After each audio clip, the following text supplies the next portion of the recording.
Parliament ఎన్నికల వేళ అందరినీ ఆకర్షిస్తున్న లోక్సభ స్థానాల్లో హైదరాబాద్ ఒకటే. మజ్లిస్ పార్టీకి కంచుకోట అయిన ఈ స్థానంలో ఆ పార్టీ అధినేత సుల్తాన్ సలావుద్దీన్ ఓవైసీ 1984 నుంచి 1999 వరకు 6 సార్లు ఎంపీగా విజయం సాధించారు. ఆ తర్వాత 2004 నుంచి 2019 వరకు ఆయన కొడుకు ప్రస్తుతం ఎంఐఎం చీఫ్ అసదుద్దీన్ ఓవైసీ 4 సార్లు ఎంపీగా విజయం సాధించారు.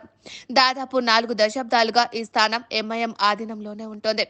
ఈసారి ఎలాగైనా ఎంఐఎంను హైదరాబాద్లో ఓడించాలని లక్ష్యంగా పెట్టుకుంది భారతీయ జనతా పార్టీ.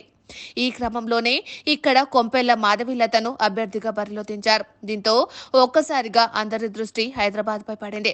హిందుత్వ ప్రచారంతో కొన్ని నెలలుగా సోషల్ మీడియా ప్రచారంలో అనూహ్యంగా వెలుగులోకి వచ్చారు మాధవీలత. తెలంగాణ బీజేపీతో సంబంధం లేకపోయినా ఢిల్లీ పెద్దల ఆశీస్సులతో ఆమె హైదరాబాద్ టికెట్ తెచ్చుకున్నారు. దీంతో స్థానిక నేతలు మాధవీలతపై గుర్రుగా ఉన్నారు. అయితే నేరుగా ప్రధానమంత్రి కార్యాలయం నుంచే మాధవీలత ప్రచార కార్యక్రమాలు పర్యవేక్షించడం, అందులో పాల్గొంటున్న నేతల గురించి ఆలోచిస్తుండటంతో స్థానిక నేతలంతా సైలెంట్ గా ఉంటున్నారు. ప్రచారంలో మాధవీలతతో పాల్గొంటున్నారు. ఇక ఇటీవల మాధవీలత ఇండియా టీవీ నిర్వహించిన ఆబ్ది అదాలత్ కార్యక్రమంలో పాల్గొన్నారు. ఈ వీడియోను మోదీ స్వయంగా వీక్షించారు. అందులో ఆమె చెప్పిన సమాధానాలు, స్ఫూర్తిదాయక వ్యాఖ్యలను చూసి స్వయంగా ట్వీట్ చేశారు. మాధవీలత ఆబ్ది అదాలత్ కార్యక్రమాన్ని అందరూ వీక్షించాలని కోరారు. దీంతో మాధవీలతకు మరింత ప్రాధాన్యం పెరిగింది.